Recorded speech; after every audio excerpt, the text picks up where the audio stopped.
Welcome to the Slop Temple. We pray this video helps. You begin by opening Word and your prepared Excel list.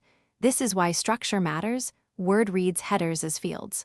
Once done, start mailings and pick your document type so Word sets layout rules.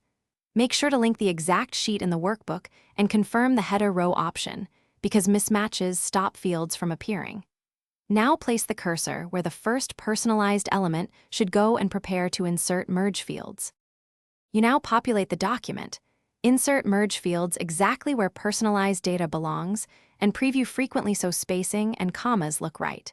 When you need conditional wording, use rules for logic such as salutations or special offers. This keeps the output clean. Also use address block or greeting line for native formatting instead of manual concatenation. Once fields look correct in preview results, step through several records to verify punctuation. You finish by choosing Finish and Merge and either edit individual documents to inspect or send straight to the printer. This preserves layout and allows a final manual scan. When printing, confirm page setup and record range to avoid wasted pages.